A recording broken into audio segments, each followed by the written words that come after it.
Why are Mondays always manic? Why is that? How did that come to be? Why is it that we dread Mondays? I think this is all nonsense. why, why is it the standard that we have to go to work, from Monday through Friday? Yeah, why is that? Who made that rule? Think about that. Who made that rule? My guess is that um, that has to do with religion because how they believe. Oh, excuse me. A sneeze caught up to me, and shit, I better not be getting a cold next because I was in the rain and. Better turn the heater up. I don't want to take any chances here. As soon as the sun goes down, it gets kind of chilly here. Okay, heater's up, and there we go. Yeah, because you think about it, um, the way Western society is built is mainly because of gee, my washing machine's already going at it. Shoot, I forgot to close the door. So I apologize for that noise. If you hear it, it should just be about a minute. Anyway, you think about that, and you have this how things are set up, throughout time, and with the churches and with their Bible, and they're stating that on the seventh day God rested from creating the universe and said it is good, and so churches use that. The seventh day is the day of the Sabbath. Yeah. But see, you have to understand something is that the churches of today. Hang on a sec. Jeez, I'm really sneezing here. I'm trying not to do that. Gosh, yeah, the churches of today are not really the same thing as what's in the Bible. Now, let me explain that now. Um, for one thing, there never was supposed to be a Bible. Yeah? And I'll tell you one evidence of that. There are two verses in the Bible that are saying the same thing. And what it says is that, excuse me, what it says basically is that this is the Word of God. This book contains the Word of God. There's no more after this point. Now we're on our own. It's basically what it's saying. So it says, whoever takes away from this book or adds unto it is not from God. That's basically what it says. In Revelations, book of Revelations, verses 18 and 19, it says this, for I testify unto every man that heareth the words of the prophecy of this book. If any man shall add unto these things, God shall add unto him the plagues that are written in this book. And if any man shall take away from the words of this book, of this prophecy, God shall take away his part out of the book of life, and out of the holy city, and from the things which are written in this book. Christianity is an offshoot of duality. Duality is the foundation to Christianity. It sets up a complex system of beliefs and rules used to oppress other people and that don't agree with the people who are doing this, whether it's a church or whatever. Yeah, and this is long time ago. they found all these scrolls in various times in history from in different locations in the Mideast. And these scrolls were assembled together by the Catholic Church. And this is where the Holy Bible started. Yeah? And this was never meant to be. It never was meant to be. Yeah? Now the evidence, I said to you, one, that this book of Revelations, where it says that, let me I read that long time ago. Let me read it one more time just to refresh your mind.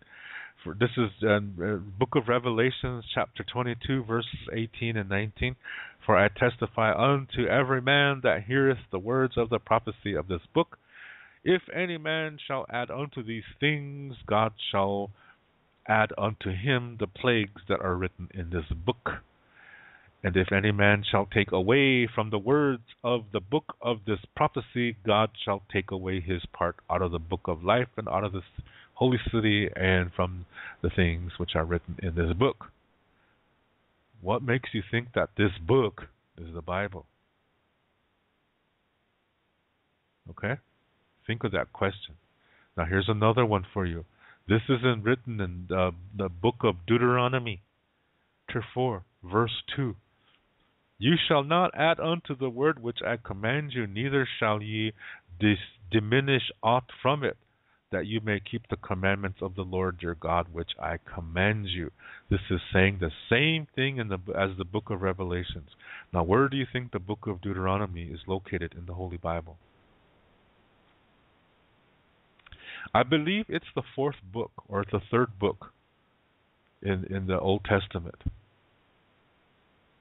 I think it's one of the two, because I know we start out with Genesis and then going into Exodus, and then I think it's Deuteronomy. Not too sure. It was a long time ago when I was a priest, so I forgot that information. Hey. No, if you want to know, what do you call it? You have to, if you want to, debate things. Sometimes you have to research things even if you don't like it. It's the fifth book in the Old Testament. Deuteronomy is the fifth book of the Old Testament. The first 5 books are commonly known as the book of Moses. This is largely what Judaism is based on. Yeah, and so what Deuteronomy is discussing is the book of Moses. And the book of Moses is the first 5 books of the Old Testament. So when it's saying, you shall not add unto this word, that means anything after Deuteronomy should not be there. Yeah? So how come it's there? If you have a Bible, take a look at it. Yeah? Find Deuteronomy and go to the last page. Or find Deuteronomy chapter 4, verse 2. The Bible should end right there because it says, you shall not add unto the word which I command you. It says you're not supposed to add any more after this point. That means the Bible should end at Deuteronomy chapter 4, verse 2. But look at all the books that are after that. How come?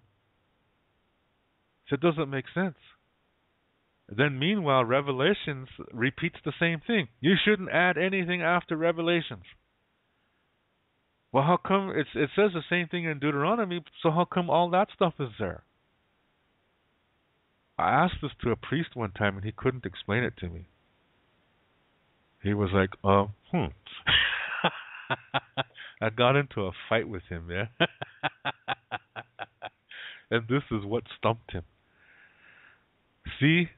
The Deuteronomy is talking, I already told you, Deuteronomy is talking only about the first 5 books of the Old Testament. Yeah? And the book in the Revelations, it's talking only about the book of Revelations. The book of Revelations was written by John the Beloved. This was one of the apostles of Christ. Not the one who baptized him. That's John the Baptist. This is a different one. John was very close to Jesus. and he was, hiding out on some island. And while he was on this island, he received this magnificent vision of the future. But what future do you think he's talking about? Did it come already, or is it still coming? I believe he was talking about something that already happened. I mean, not to him. I mean, it's still coming in his future, but this is something that already happened. I do not believe that this is yet to happen. I believe it already happened, because what he's talking about is the Mid East. He's not talking about the world. Yeah, because these people, they don't even know anything about Indians. Yeah. So what he's talking about in the Book of Revelations is not the world. What he's talking about is the Mid East. He doesn't know Mongolia. He doesn't know, the Lapland people. So what he's talking about is their area. That's their world, the Mid East. That's in the Book of Revelations. So when he's saying, don't add anything to this book, he's talking about his book, the Book of Revelations. He's not talking about the Bible. See, the reason why I say this is because, the Mormon Church has more scriptures. They have other books, and one thing that priests always say is that they use this chapter in Revelations. They say, there's not supposed to be any other scriptures. If you make more scriptures, then you're from the devil. That's what Christian priests say against the Mormons. And I saw that as, wait a minute, there has to be something to that. When I heard that argument, I went in there from a third perspective, not the Mormon perspective, but a third perspective, saying, okay, there has to be a trick here. There has to be something that is what do you call it? Not entirely on the up and up here. So I checked the whole thing out. I did my research, read the Bible, not just once, but several times, to make sure I had my argument strong. And then I realized, wait a minute, this Deuteronomy verse is talking about the book of Moses, which is the first 5 books in the Old Testament. The Revelations verses are talking only about the book of Revelations. This means there never was supposed to be a Bible. The book of Moses was like I said, these are works that were kept together. When you're talking about anything after that, Joshua, Judges, 1 Samuel, 2 Samuel, on and on and on, going into the New Testament, Matthew, Mark, Luke, and John, Acts, Corinthians, Galatians, Ephesians, and all that wonderful stuff, all that, each one of those are a work unto itself. What the Holy Bible really is a collection of several books. But that collection was never meant to exist as a collection. Every book was supposed to be seen as a work all on its own. The reason why is because sometimes these books contradict one another.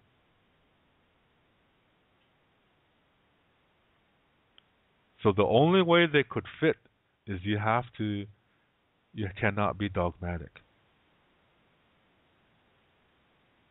Yeah? But the churches that use this are dogmatic. So they can't explain these contradictions. See what I mean? So this is something to ask for you to check it out for yourself. Yeah, as I did my research on this, and this is what I found out. And so, because I was talking to, like I said, I was talking to a priest about something, and I said I went to a university in Utah, and he started ripping down the Mormons, and I was like, wait a minute. Do you even know the Mormon works? I don't have to. They're the works of the devil. It says here in Revelations, if any man has any more scriptures, those scriptures are from the devil, he says. So I said to him, why did God stop talking to humans after the book of Revelations? What makes John so special that he's the last man he's going to talk to. Oh, God speaks to us in different ways. And I just said, but to me, it just doesn't seem right that God stopped talking, and around the what year was that? The Book of Revelations, the year 33 or 40 or 45 or something like that, after AD. And why did God stop talking at that point? Why couldn't he start? Why couldn't he continue talking? And so I said, my opinion is that God never did talk because there is no God. That all these writings are made by men, and these writings do contradict one another. And that really angered him. And then I said, well, the Revelation, you're using this Book of Revelations verses against the Mormon Church. Well, I'm going to use something in the Bible against you. And he really, made a funny expression on his face. And I said, go get your Old Testament. Go get your Bible. I said, I want you to turn to Deuteronomy chapter 4 and verse 2 and read me what you're saying.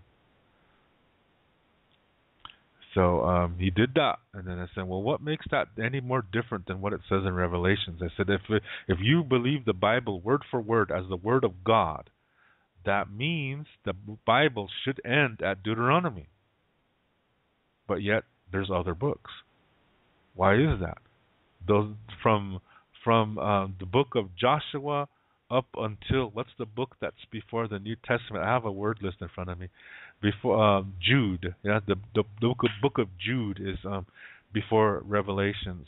From Joshua to Jude, those books should not be in there, according to. Oh no, that including Revelations, I should say. From Joshua to the end of the Bible, that should not be in there, according to Deuteronomy. Now explain that to me. See, I already knew, but he could. I got him on the spot, and he got so furious. I thought he was going to explode. Yeah, his veins are popping out on his forehead, and so I said to him, before you start putting down the Mormon Church, I said, I think you better explain this verse first. I said, because the Deuteronomy basically is saying that Christianity is a farce. Yeah? So he just could not come back. He just could not come back at all. And I knew that probably wasn't the healthy way to handle this, but I wanted him to get a taste of his own medicine, to see what it feels like to be oppressed. Maybe that might change something in him. Maybe that'll cause him to question and say, what am I really doing here? That's what my hope was. I don't know if that happened, though. I never saw him after that. So, the Western civilization is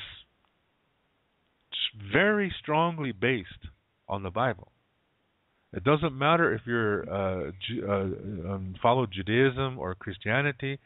The common belief is that the day of the Sabbath is the day of rest, and for I think for Jewish people it's Saturday, I think, because they regard Sunday as the first day. I think Catholics are that way too. I'm not too sure. Christianity believes Sunday is the seventh day, and Monday is the first day. So that all comes from the Bible. That's all based on the Bible. So that means, that we should be working from Monday through Saturday, and then the idea probably was that, well, there should be a day set aside to do the housework. We'll make that Saturday. So then we should only be working on Monday through Friday. And then Saturday we do our housework. Sunday we worship the Lord and rest. That's the idea. That's where uh, the whole work week comes from. Yeah. Now you can go, oh, I didn't know that. Now you're all ready for Alex Trebek. Yeah.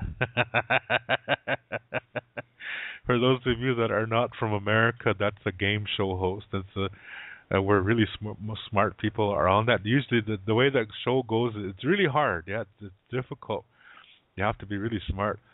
Like they might say, he's gonna give you the answer. Then you have to say the question. Yeah. So he might say, "Wiggly un kahapi." Then you ding the bell. Ding! What goes really good with Wojapi or Taniha? That's Rez Lakota Jeopardy. Shoot.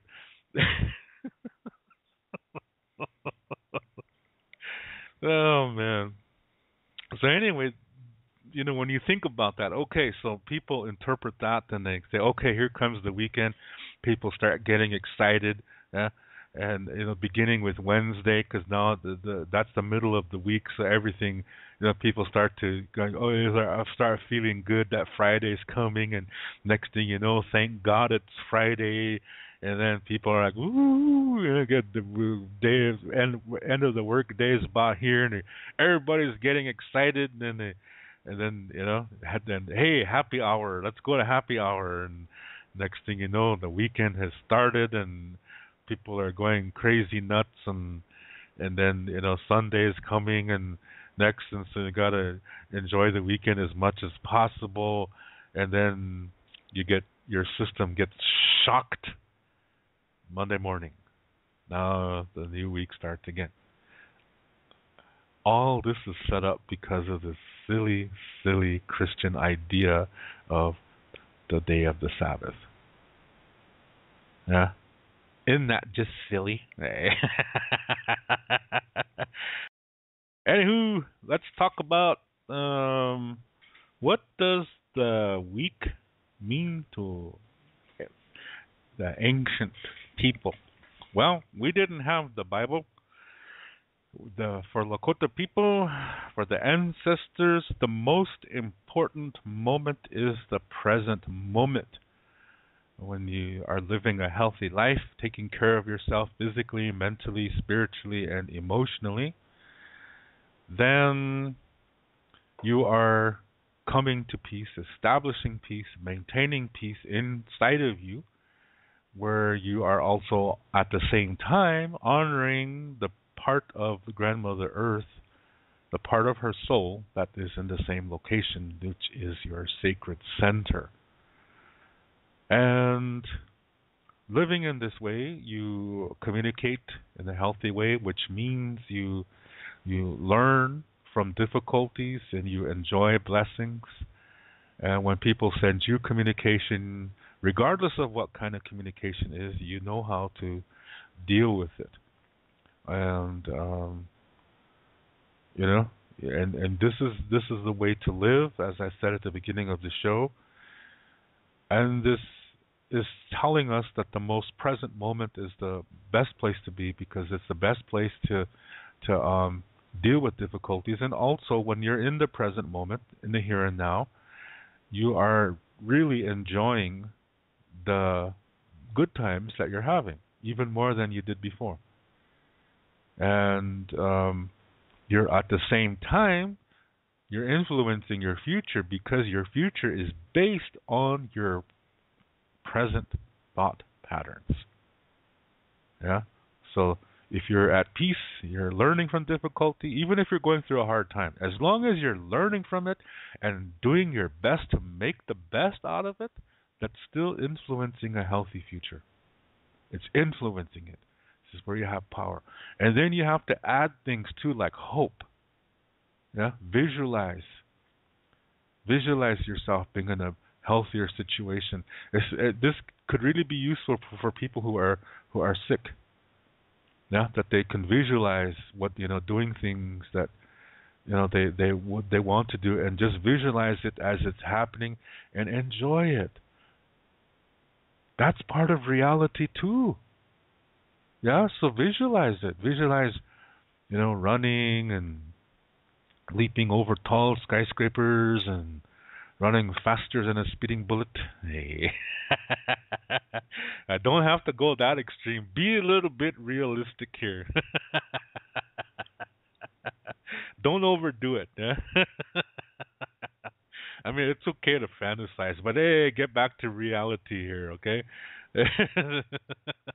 You might mix up the two eventually, so get back to reality and just do the visualizations, because that is when you're doing that, you're consciously doing this, and your mind is sending some healing throughout your system. That's why it's important to do that and to have hope. Hope is very powerful. Yeah? Just hope for the best. And it's going to swing in your favor. Even if it doesn't turn out the way you would like it to, it's still going to be better. It might even be better than what you hoped for. So hope is very powerful. And living in this way, it's day by day. Yeah, living in this way is you do it day by day, and every day is beautiful. Every day is important. Every day you can do work. Every day you can relax. So in our way, we never had days of the week. What purpose does that serve? In our way, we accomplished a heck of a lot more than a 5-day work week, and then goofing off for 2 days and going at it again for another 5 days. For us, we go day by day, and we ended up accomplishing a hell of a lot more than what the world accomplishes today. That's in Lakota Star knowledge. Yeah, just talking about how come Monday became Manic. Poor Monday, yeah? Gee, God, first Monday was created as a beginning, and then now it's a day to be loathed, and people just dread this day, and oh, poor Monday, poor Monday, got a bad rap from a bunch of unhealthy people. Well, and like I said, in the ancestral world, there was no Monday, there was no Friday, there was no day of rest, there was no Sabbath day. None of that existed, because what was important was the present moment. That you do what needs to be done, and that includes rest. So there wasn't that structure set up like that, because to me, that structure may prove to be beneficial in some ways. That structure meaning working Monday through Friday. But at the same time, it creates some stress. Yeah. Whereas in the Lakota world, that wasn't, you did things when they needed to be done. And when you live like that, you see more of reality. There's more things to enjoy. There's more things to learn, and it's like I said, it's less stressful. You're able to accomplish a lot and still rest and get much needed rest at the same time without this stress from a structured work week. Yeah, so I'm pretty sure there are companies out there who don't adhere to the and I don't mean the child labor people and that kind of thing. I don't mean that. I mean companies who do let people I mean that where your work week is set up accordingly and so forth. But nevertheless, this it's just something to think about. When you have these constraints placed upon you, when you are born into this Western world, and this is what you see as normal. that you buy into it and you accept it. You grow up, you know, thinking this is just the way things are. You know, I think that this is not really true. It doesn't have to be that way. I guess it depends. Yeah, when you're in a certain profession, it has to be that way because it just is that way. But I mean, there's lots of things too, and other thoughts that go along with it. Like, why does things have to start at 8 or 9 o'clock in the morning? Because people have different rhythms. Mine is really weird. Um, my body, I figured this out. Yeah, I figured this out. I calculated this. For my body's really weird. I think I'm on the wrong planet. the the way my body works out is it would work perfect in a 28-hour day, yeah. But it's always moving at the same pace, yeah. That several days I might wake up a little bit later the following day, but then I go to bed a little bit later too the following day, and it keeps going like that until finally I'm in a mess up where I'm like, gee, this is crazy. And next thing you know, I'm waking up 5 o'clock in the morning. I'm like, hey, wait, this can't be. So I observed myself over several months, writing down all the times and stuff of when I wake up and go to sleep and things like that. And I realized, you know what? If each day was 28 hours, my schedule would work just perfect.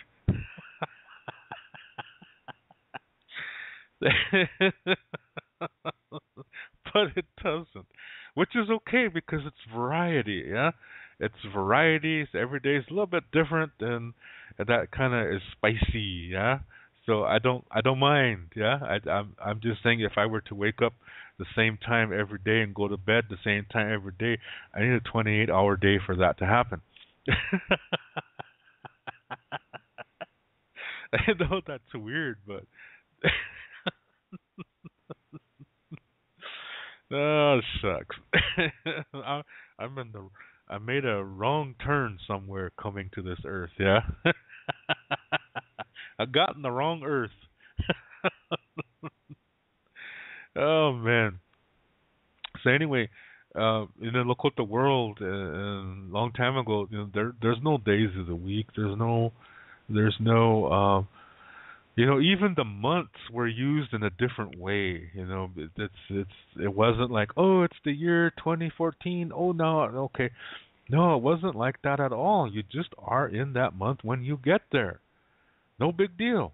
Yeah, we had a winter count where people would, they would every symbol on the represents 1 year, but the symbol represents something significant that happened on that year.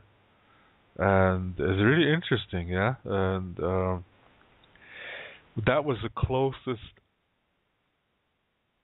thing to a history book, yeah. Um, and of course, we have star constellations, Lakota star constellations that when we have these constellations based on certain things that when a constellation is in a certain position according to its the viewpoint from the Earth, that means that we have to be at that location, whatever that constellation is representing. Yeah, and then there's something to do and stuff like that. So our yearly activities were guided by the stars, basically, yeah, of what needed to be done and things like that. So it is interesting. That's just different way of looking at life. And but like I said, the bottom most important thing here was that the most important moment is the present moment that really decides a lot for you. And when you add elements like visualization, hope, or even taking time to talk about that situation as if you're going through it right now. I mean, this is something that you're hoping for, yeah. That you act like you're in the situation already. You can do that like about a couple of minutes each day, and just act like you're in that situation now. Then come back to reality because you're getting yourself ready for it. You're influencing it to happen. You see, all these kind of things you can do, and like I said, even if you're going through a difficult time, you can use these ideas to get through that difficulty. Yeah, but you always come back to the fact that the difficulties do serve a purpose, and they are not bad. I mean, sometimes they're painful and stuff, but it will go. Yeah, if you're living a healthy life, the pain will go. It will go. That is natural law. It's not going to stay with you forever. But when you're living unhealthily, then the pain, it almost seems to never go. The next thing you know, you're heading for another difficulty, and the pain just keeps increasing all the time. So that's why it's really important to want to live a healthy life, to strive for that, and to do your best physically, spiritually, emotionally, and mentally. Yeah, so that you will learn from it and make the best of the situation, and you will find a solution. And once this happens, you come to peace with that situation, and then that pain is gone. It's no more. Yeah, it's just part of an experience. I know it hurts. I go through it too. Yeah, of course, I'm human. That's part of our human experience. We go through it. The pain is part of it, and and the quickest way to get it out of us is to feel it. Don't hide from it. Just feel it. Do what if express it without hurting anybody, including yourself. Yeah, and just express it, and then let it go. Yeah, then you can just let it go. And that was a loud noise. I think my Facebook page is open. Somebody sent me a message and ding. Probably picked up on the mic because I did that. I think on yesterday's show that happened. So let me shut my Facebook page down here. So yeah, like I said, it's when you're striving your best, to live a healthy life. And pain, I'm talking about emotional pain. It will go because sometimes physical pain, it has to do with a condition, yeah, and there you have to find a way to deal with it so that it doesn't overwhelm you, yeah. Because I know that's another situation. I know when sometimes people have certain health problems and whether that comes with age or physical condition or whatever, and that is something that is more difficult because it's always there, yeah, as long as you have that condition. So I know that, and I know that you still, you can find a way to deal with it. Say that's the best thing you can do.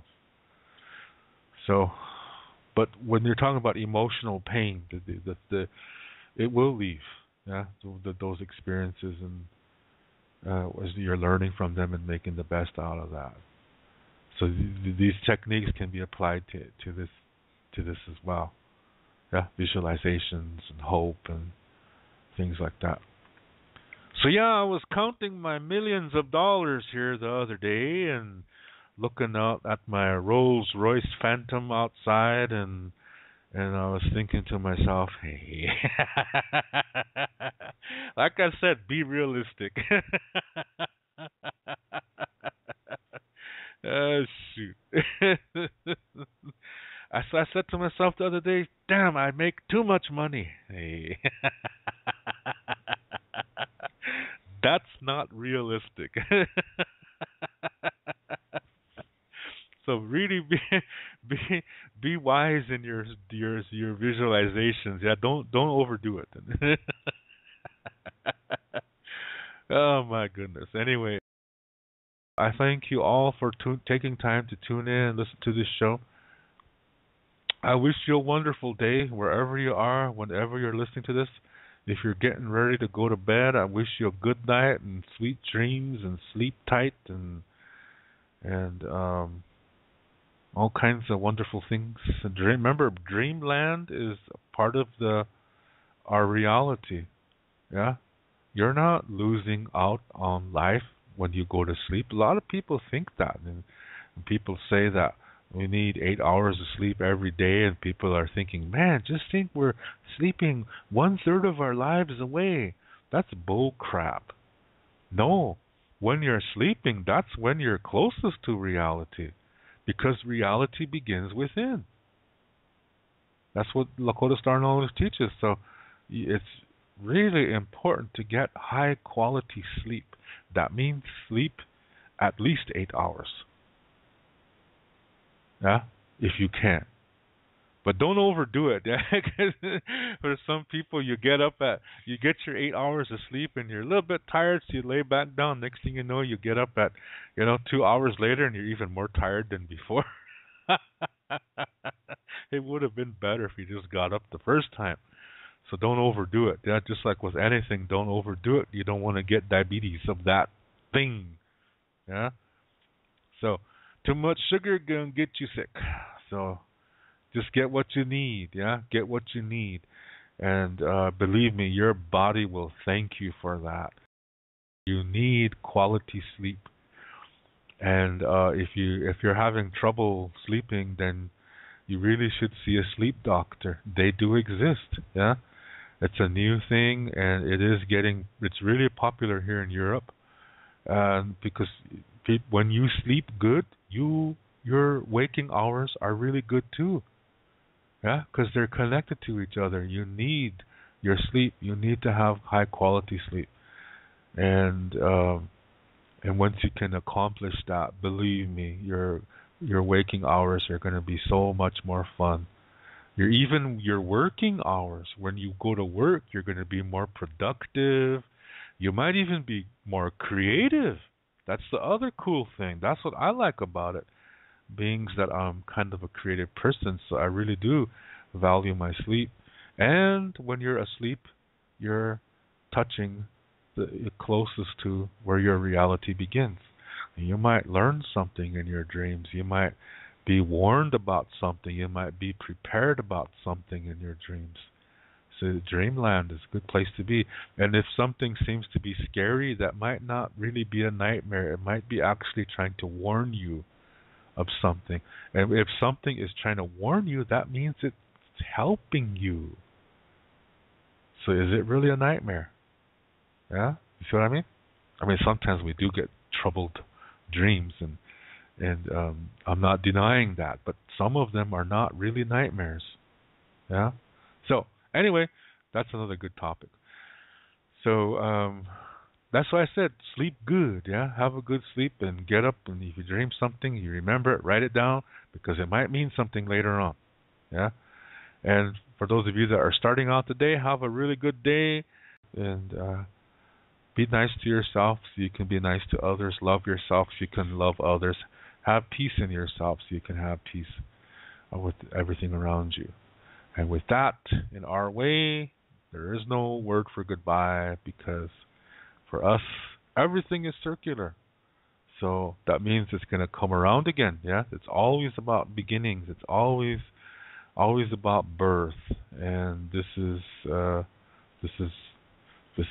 the way it is.